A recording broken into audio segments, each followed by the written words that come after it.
रखने के लिए पूजा नहीं होती, पूज होने के लिए पूजा होती है। नहीं आ रहा, भोजन करने के लिए भोजन नहीं किया जाता, आ रहा भूख मिटाने के लिए भोजन किया जाता है। नहीं आ रहा भगवान आत्मा, किसी भी साधन का अवलंबन लिया जाता है तो साध्य की उपलब्धि के लिए लिया जाता है। इसलिए हमें अपने साध्य का क्या होना चाहिए, सर्वप्रथम निर्णय होना चाहिए। नहीं तो हम पूजा के नाम पर भटक जाएंगे, पुजारी ही रह जाएंगे। आ रहा नहीं आ रहा भगवान, पूजा करने के लिए पूजा नहीं है, पूज होने के लिए पूजा है, अपने पूज्य स्वरूप को पाने के लिए पूजा है। तो ऐसी पूजा करना क्या नहीं करना, तो ऐसे आत्मा के गुणों की आराधना पूजा वंदना के लिए अब क्या करना है, स्नान करना है। क्या करना है, करना है क्या नहीं करना। अच्छा क्यों करना है स्नान, जो अनादि काल की क्या लगी हुई है, आ रहा है कर्म कालिमा लगी हुई है, कर्म कलंक लगा हुआ है, वो क्या करना है, उसको हमें क्या करना है, धोना है, साफ करना है। और पर को स्नान करवाने से मेरे कर्म नहीं धुलेंगे। नहीं आ रहा, नहीं आ रहा क्या, पर को जल चढ़ाने से मेरे कर्म धुलेंगे क्या, पर को जल चढ़ाने से मेरा शरीर नहीं धुलेगा तो कर्म कहां धुलेंगे। नहीं आ रहा भगवान आत्मा, पर कितनी मूर्खता है जीव की। नहीं आ रहा भगवान आत्मा, कितने जीव मिथ्या मानता में लगे, मैं ये आपको जल चढ़ा रहा हूं जिससे मेरे कर्म कलंक क्या हो जाए, मिटेंगे। और जल से मिटेंगे क्या, बोलो बोलो। वो दूसरों को जल चढ़ाने से अपने कर्म छूट जाएंगे, अपन शुद्ध हो जाएंगे।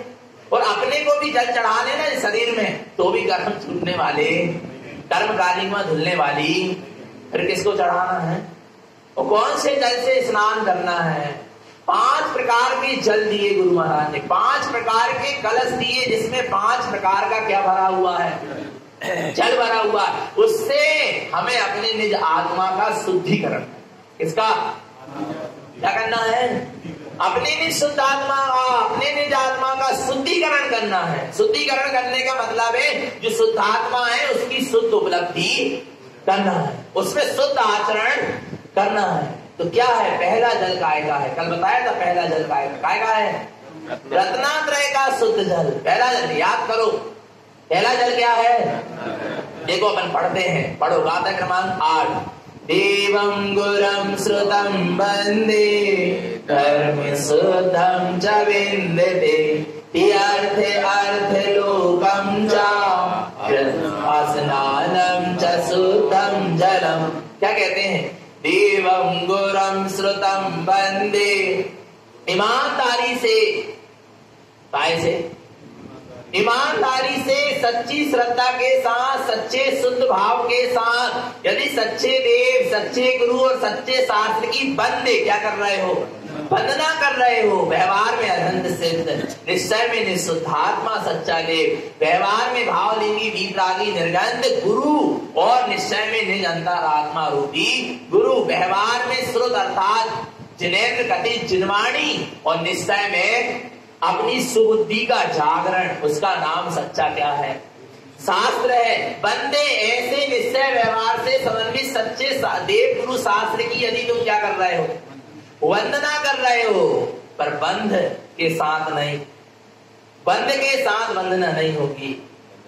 आरा बंध से दृष्टि पहले क्या होना चाहिए, हटना चाहिए, तब सच्ची क्या होगी, वंदना होगी। और जहां ऐसे सच्चे, अच्छा कैसे करते हैं अपन सच्चे से शास्त्र की वंदना, कैसे करते बता, कैसे करते हैं सच्चे देवगुरु शास्त्र की वंदना हम कैसे करते, तारणबंद की कल बताए थे हमने, कल या परसों बात आई थी, क्या आई थी, 1 घड़ी 2 घड़ी स्थिर चित्त होए, देव गुरु धर्म को स्मरण करे, सो इस आत्मा को धर्म लाभ हुए, कर्मन की क्षय हुए, और धर्म आराध्य आराध्य जीव परंपरा से निर्वाण पद को कैसे करते हैं अपन देव गुरु शास्त्र, 1 घड़ी 2 घड़ी स्थिर चित्त होकर। आपको पता है प्रातः काल की बेला में जो बैठकर समाहित कर रहा है ना, वो स्नान कर रहा है, वो क्या कर रहा है, स्नान कर रहा है, उसका स्नान हो रहा है।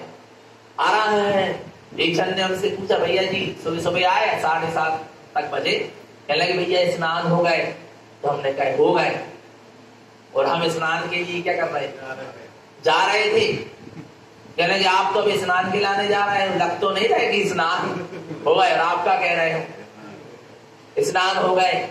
मैंने कहा ज्ञान स्नान तो हो गया, आ रहा है, अब जे जड़ स्नान रह गया है, पर ज्ञान स्नान तो, क्योंकि सुबह उठकर यदि आप बैठकर स्थिर चित्त होकर यदि देव गुरु शास्त्र का भी के गुणों का भी स्तवन कर रहे हो ना, तो असंख्यात कर्मों की क्या कर रहे हो, पर आत्म कल्याण की भावना के साथ, और अपने निःशुद्धात्म देव, अपने अंतरात्मा रूपी गुरु और अपने सुबुद्धि रूपी जो अंतरात्मा रूपी शास्त्र है, उसकी यदि आराधना कर रहे हो तो क्या हो रहा है, स्नान हो रहा है, शुद्धिकरण हो रहा है, कर्मों का क्षय हो रहा है, कर्म कलंक कर्म रूपी मेल को तुम क्या कर रहे हो, धो रहे हो, आ रहा है। तो देवं गुरं श्रुतम वंदे, सच्चे देव गुरु शास्त्र की शुद्ध वंदना हो रही हो, धर्म शुद्धम च विंदते। देखो कितना सुंदर लिखे गुरु महाराज ने, एक एक शब्द देखो आप, एक एक शब्द देखना होगा। देवं गुरं श्रुतम वंदे, देव गुरु और शास्त्र के लिए क्या लिखा है, क्या लिखा है, बोलो क्या लिखा है, वंदे लिखा, वंदे लिखा ना, वंदना करो इनकी। और धर्म शुद्धम च विंदते, और शुद्ध धर्म की क्या करो, वंदना करो, नहीं विंदते अनुभव करो, अनुभूति करो, क्योंकि धर्म वंदना का विषय नहीं है, धर्म अनुभूति का विषय है, धर्म तुम्हारा स्वभाव है। देव गुरु और शास्त्र तो बाहर में भी मिल सकते हैं और अंदर में भी मिल सकते हैं, निश्चय में भी मिल सकते हैं और व्यवहार में भी मिल सकते, पर भगवान आत्मा धर्म शुद्धम च विंदते। धर्म क्या है, चेतना लक्षणों धर्मो, आत्मा का जो चेतन लक्षण स्वभाव वह क्या है, धर्म है, वो वंदना की चीज नहीं है, वो विंदते की चीज है, अनुभूति की चीज है, अनुभव की चीज नहीं आ रहा। धर्म की क्या होगी, अनुभूति होगी, क्योंकि धर्म तुम्हारा स्वभाव है, और स्वभाव की क्या होगी, अनुभूति। जो अपने ज्ञान में चैतन्य धर्म की अनुभूति में डूबा है वो स्नान कर रहा है, क्या कर रहा है, क्या कर रहा है, तुम धर्म की आराधना कर रहे हो, तुम स्नान कर रहे हो, तुम क्षमा भाव को भी धारण कर रहे हो, तुम स्नान कर रहे हो, तुम उत्तम क्षमा मार्दा वार्दा सत्य सोच संयम तब त्याग आकिंचन ब्रह्मचर्य इन धर्म धर्मों में भी आचरण कर रहे हो, तो तुम्हारा क्या हो रहा है, और बताओ। अब बताओ ज्ञानी कब कब स्नान करता है, कब कब, हमेशा, हमेशा क्षमा भाव रख रहे हो, 10 लक्षण धर्म में स्नान हो रहा है, एक धर्म तो स्वीकार किया ना, दिन भर क्षमा भाव हो रहा है, प्रति समय क्षमा भाव रख रहे हो, आपका क्या चल रहा है, बोलो ना, स्नान चल रहा है। क्रोध रूपी जो कारिमा भरी पड़ी थी कर्म रूपी, वो क्या हो रही है, धुलती चली जा रही है। आ रहा नहीं आ रहा भगवान आत्मा, स्नान का मतलब समझ में आ रहा, कब कब स्नान करना है, प्रति समय धर्म में आचरण हो रहा है, धर्म का वेदन हो रहा है, अपने आत्म धर्म के गुणों का अनुभवन हो रहा है, तो आपका प्रति समय क्या हो रहा है, स्नान हो रहा है। ऐसे धर्म में स्नान करना है, क्या नहीं करना। तो सच्चे देव गुरु शास्त्र की शुद्ध वंदना करो, और धर्म शुद्धम च विंदते, अपने शुद्ध धर्म का, शुद्धात्म धर्म का, चैतन्य धर्म का क्या करो, विंदते अनुभव करो, वेदन करो। अर्थ लोकम च, तीनों लोकालोक में ती अर्थ कौन है, ती अर्थ, सम्यक दर्शन, सम्यक ज्ञान और सम्यक चारित्र में जो आत्मलोक है, रत्नात्रय में लोक है, वही तीर्थ है। देव गुरु धर्म और देव गुरु सात धर्म और क्या बचे, तीर्थ बचे। तो कौन से तीर्थ की वंदना करना है, तीर्थ की वंदना हो रही है तो तीर्थ वंदना हो, और तीर्थ की वंदना नहीं हुई तो अभी तीर्थ वंदना होने वाली। अच्छा तीर्थ किसे कहते हैं, बोलो, तीर्थ, ती अर्थ और तीर्थ नहीं आ रहा, सब जहां पर बैठकर ज्ञानी जीव रत्नात्रय स्वभाव का अनुभव करते हैं। ती अर्थ, सम्यक दर्शन, सम्यक ज्ञान, सम्यक चारित्र का जहां पर बैठकर रत्नात्रय स्वभाव का अनुभव वेदन साधना होती है, वो क्या कहलाता है, तीर्थ। नहीं आ रहा। अच्छा जी बताओ, चंपापुर तीर्थ था क्या, वासुपूज भगवान के पहले, बोलो ना, था क्या। और वासुपूज भगवान ने वहां पर जाकर केवल ज्ञान आदि दशा को प्राप्त किया, मुनि अवस्था में गए तो वो क्या बन गया, तो उन्हें क्या करे, वहां जा क्या करे, अपने तीर्थ की वंदना करे। सम्यक दर्शन, सम्यक ज्ञान, सम्यक चारित्रमयी जो शुद्ध स्वभाव है, अपना जो त्रिलोक स्वभाव है, उसकी क्या करे? उन्होंने वंदना करे, उसकी साधना आराधना करे। आज जगत के जीवों के लिए वो क्या बन गया? तीर्थ बन गया। सेमरखेड़ी कोई तीर्थ था? तीर्थ कैसे बन गए? तीर्थ कैसे बन गया? वहां पर जाकर आचार्य भगवान नारायण तरण देव ने सम्यक दर्शन, सम्यक ज्ञान, सम्यक चार्य, संयम, तीर्थरास्ता का मार्ग बनाया। वो क्या बन गया? तीर्थ बन गया। बन गए कि नहीं बन गए? नहीं आ रहा भगवान आत्मा? तुम यहां ही बैठे बैठे अभी अपने रत्नात्रय स्वभाव की वंदना करो, तीर्थ की वंदना करो। यही क्या है? तीर्थ। अभी तुम आत्म स्वभाव में डुबकी लगाओ, यही क्या है? तीर्थ है। कहीं तुम्हें तीर्थ जावे की जरूरत नहीं है। आ रहा है? और तीर्थ में भी जाकर तीर्थ की वंदना नहीं करे, सम्यक दर्शन ज्ञान चारित्रमय स्वभाव की वंदना नहीं करे, तो कछु तीर्थ वंदना नहीं है। क्योंकि जितने भी तीर्थ बने हैं उनमें जो जो जीवी आ रहा है, 99 करोड़ मुनि मोक्ष गए। कहां से? मांगी तुमनी से। कहां से गए? तो उन मुनि में कौन कौन की वंदना करी? क्या करी? बोलो ना। उन सारे 99 करोड़ मुनि, राम, हनु, सुग्रीव, सुडोले, गवान, नील, महा नील, ये सब ना मांगी तुंगी से कहां गए? मोक्ष गए। तो इन्होंने वहां पर जाकर क्या किया? बोलो ना, क्या किया? तीर्थ की वंदना करी, अपने रत्नात्रय स्वभाव निजात्म स्वभाव की वंदना करी, उसमें आचरण किया, उसमें लीन हुए, तो वो तर गए। तो वो क्या कहलाने लगा? वो स्थान क्या कहलाने लगा? तीर्थ। और काय के लिए बना वो स्थान? राम, हनु, सुग्रीव, सुडोल को पूजने के लिए। किसके लिए बना वो?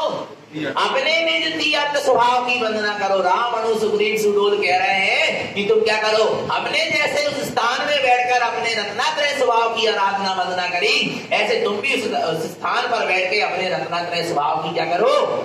वंदना करो। तब वो क्या कहलाएगा? जिसके आश्रय से तिरा जाए उसका नाम क्या है? तीर्थ। क्या? जिसके आश्रय से क्या हो जाए?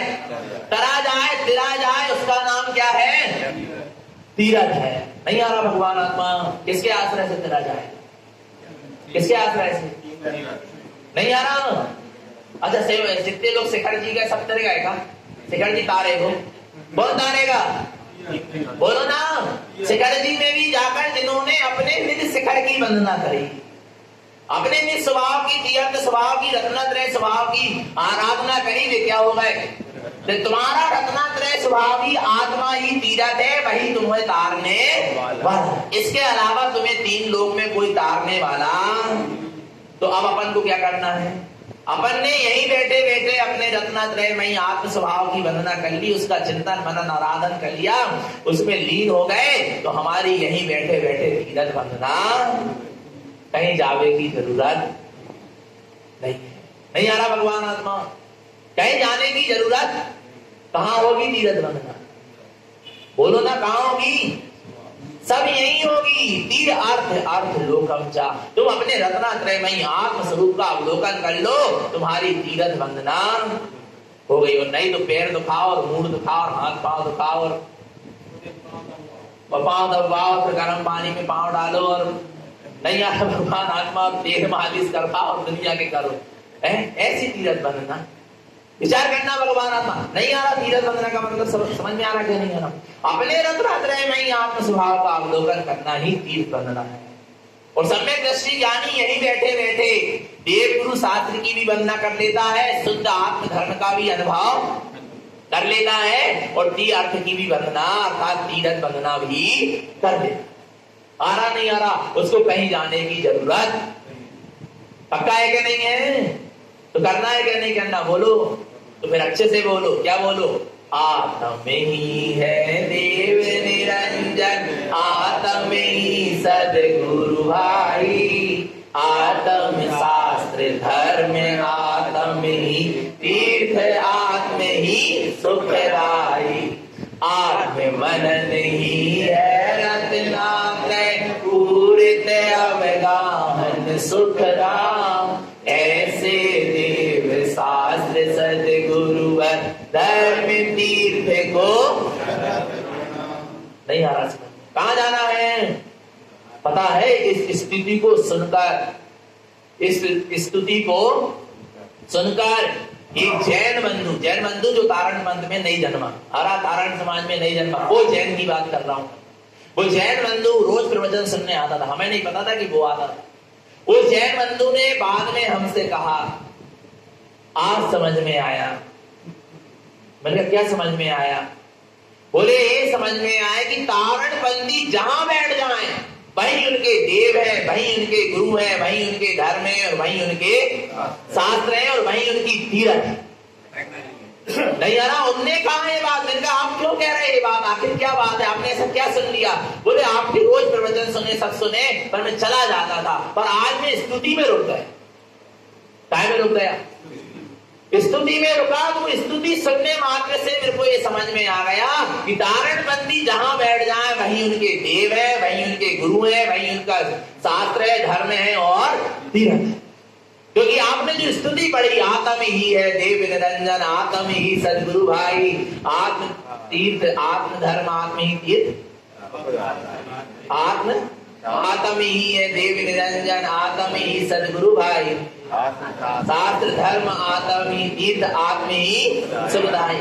आ रहा है? जो आपने ये स्तुति पढ़ी उससे बोध हो गया कि तारणबंदी जहां बैठ जाए वही उनके घर देव है, गुरु है, धर्म है, शास्त्र है, और कहां जाना है? कहां जाना है? तो ऐसे रत्नात्रय स्वभाव के शुद्ध जल में क्या करो? अवगाहन करो। क्या करो? क्या करो? अवगाहन करो। स्नानम चा शुद्धम जलम। तुम्हारा शुद्ध रत्नात्रय के ज्ञान जल में क्या हो रहा है? स्नान हो रहा है, कर्म कलंक धुलते चले जा रहे हैं। रत्नात्रय के स्वभाव में डुबकी लगाओ, कहीं बाहर भटकने की जरूरत। बोलते ना तीरथ करने से सारे पाप क्या हो जाते हैं? धुल गए का? धुल गए का? बोलो ना, बोलो, धुल गए क्या? कौन कौन के धुल गए? बताओ बताओ, है? बोलो बोलो ना भगवान अम्मा, कौन कौन के पाप धुल गए? जे बताओ, कितने तीरथ बंद ना करें? बोले हमारे तो भैया एक भी तीरथ नहीं रहेगा। साउथ तरफ के हो गए, उत्तर तरफ के हो गए, पश्चिम तरफ के हो गए, पूरब तरफ के हो गए, सबरे तरफ के चारों दिशा के हमने क्या कर लिया? 3 बार से कर दिए। नहीं आ रहा है? 3 बार हुआ है। और देखो बस लाइन पढ़ा तो, भाव सहित बंदे जो कोई ताई नरक पशु गति। तो वहां भी क्या लिखा? हाथ पांव से बंदे जो कोई, जो लिखोगा। मूड पटक के बंदे जो कोई, जो लिखोगा। क्या लिखो? मैंने बोलो ना, भाव सहित बंदे जो कोई। नहीं आ रहा? भाव की ही क्या है? प्रधान तुम्हारा भाव उस स्वभाव में लग गया जिस स्वभाव में तीर्थंकरों का भाव लग गया। नहीं आ रहा? तीर्थंकरों का भाव जिस स्वभाव में लगा था, तीर्थंकरों का भाव अपने स्वभाव में लगा था, तुम्हारा भाव भी अपने स्वभाव में लग गया। भाव सहित बंदे जो कोई ताई नरक पशु गति। और मैं तो कह रहा हूं ताई नर नरक पशु देव गति ना हो, चारों गति ना होई, फिर क्या होई? अंतिम गति पंचम गति हुई, गति हो गई। आ रहा है? अब कोई गति में परिवर्तन करने की जरूरत, पर कौन से भाव? जो भाव स्वभाव में जुड़ा तीर्थंकरों का शिखर दी में जाकर, वो भाव तुम्हारा स्वभाव से क्या हो जाए? जुड़ जाए। तो भाव सहित बंदे जो कोई नाई नर नरक त्रियंच और देव गति होई। फिर क्या होई? फिर क्या होई? फिर सिद्ध गति हुई। जो गति तीर्थंकरों की भाई वही गति हमारी भी हो गई। तब तो हमने तीर्थंकरों की आराधना वंदना करी। हो तीर्थंकरों की गति सिद्ध गति, और जीवों की गति नरक निरोध हो रही है, संसार की गति हो रही है। बोलो ना, फिर कहां तुमने तीर्थंकर की वंदना करी? नहीं आ रहा भगवान आत्मा? तो करना है क्या नहीं तीर्थंकर की वंदना? आ रहा? कैसे करना है? अर्थ लोकम चा स्नानम चा शुद्धम जलम। अपने रत्नात्रय में ही निज आत्मलोक का जहां आराधन होता है, जहां रत्नात्रय में ही शुद्ध स्वभाव में डुबकी लगती है, वही स्नान हो रहा है, और वही पवित्रता हो रही है, वही निर्मलता होती चली जा रही है। ये विभाव और ये विकार और ये कर्म और ये कलंक सब क्या होते जा रहे हैं? धुलते चले जा रहे हैं। तो पहला जल समझ में आ गया, कौन सा? रत्नात्रय का शुद्ध जल। अब आगे देखो दूसरा जल पढ़ो। चेतना लक्षणो धर्मो चेतयन्ति सदा बुधे ज्ञानस्य जलम शुद्धम गंदे का। दूसरा जल कौन सा है? ध्यान का शुद्ध जल। काय का शुद्ध जल? ध्यान का शुद्ध जल। चेतन, किसके ध्यान में बैठे? किसके ध्यान में बैठे? किसका ध्यान करें? अच्छा सुनो सुनो सुनो, अच्छा ध्यान करने वालों को ध्यान नाम की शक्ति किसमें पाई जाती? चेतन में। क्या चेतन? जो दिमाग ध्यान कर सकता? बोलो ना, बोलो बोलो बोलो। ये टेबल कुर्सी ध्यान कर सकती क्या? ये माइक ध्यान कर सकता? बोलो, कौन करेगा ध्यान? चेतन। ध्यान नाम की शक्ति किसमें है? चेतन में। आ रहा है तो चेतन तो ध्यान कर रहा हो, पर कर कौन को रहा हो? जो भी तो देखो, नहीं आ रहा। करण वालों है, ध्यान करण वालों है चेतन, और कर रहा हो कौन को? अचेतन। हद हो गई। पर पर्यायों को कोई को भी हो, स्त्री पुत्र परिवार घर मकान लाड़ी गाड़ी, कितने ध्यान में लगे? नहीं लगे। और कोई देव परमात्मा के नाम पर भी जड़ा चेतन के काय में लगे? ध्यान में लगे? नहीं लगे। भगवान आत्मा बोलो ना, तुम चेतन होगे काय के ध्यान में लगे? अचेतन की। बड़ी अच्छी बात है ना, खूब अच्छी बात कर रहे, समझदारी की बात कर रहे। नहीं आ रहा भगवान आत्मा। तुम चेतन हो तो ध्यान भी किसका करो? करने वाला चेतन है, तो जिसका ध्यान करना है वो भी क्या है? चैतन्य। चैतन्य की शक्ति को चैतन्य में लगा लो, बस उसका नाम ध्यान है। और जब तक तुम्हारे चैतन्य की शक्ति फुदगल द्रव्यों में लग रही है, पर पर्याय में लग रही है, पर द्रव्यों में लग रही है, तब तक ध्यान नहीं। आरा मन की शांति हो सकती, मन की संतुष्टता हो सकती है, आरा भगवान आत्मा पर अभी ध्यान नहीं है। आ रहा भगवान आत्मा। ध्यान के लिए सबसे पहले चैतन्य का अनुभव चाहिए, वेदन चाहिए। आ रहा है और सारे संकल्प विकल्पों से, और सारे संकल्प विकल्पों के निमित्तों से क्या रहना पड़ेगा? दूर रहना पड़ेगा, तब ध्यान की सिद्धि है। नहीं तो ऐसे ध्यान होने वाला है। आ रहा भगवान आत्मा क्या कह रहे हैं? चेतना लक्षणो धर्मो। नहीं आ रहा? कौन सा धर्म? चेतना लक्षणों धर्मो। जो आत्मा का चेतन लक्षण स्वभाव है वही धर्म है। वही क्या है? धर्म है। चेतयन्ति सदा बुधे। ज्ञानी जी, बुधे माने ज्ञानी जी। बुधे माने क्या? सम्यक दृष्टि ज्ञानी, आत्मार्थी जी। आ रहा है चेतयन्ति सदा बुधे। ज्ञानी जी सदा, सदा माने हमेशा हमेशा अपने चेतन लक्षण धर्म का क्या करते हैं? ध्यान में स्थित रहते। किसके ध्यान में? चेतन लक्षण आत्म स्वभाव का चेतयन्ति, निरंतर चिंतन मनन करते रहते हैं, और उसी के ध्यान में क्या होते हैं? स्थित होते हैं। और जहां चैतन्य स्वभाव के ध्यान में डुबकी लगती है, स्नानम जस ज्ञानम स्नान पंडित। ज्ञानी इस तरह क्या करता? ज्ञानी पंडित इस तरह ज्ञान स्नान काय में डूब के आत्मा के ध्यान में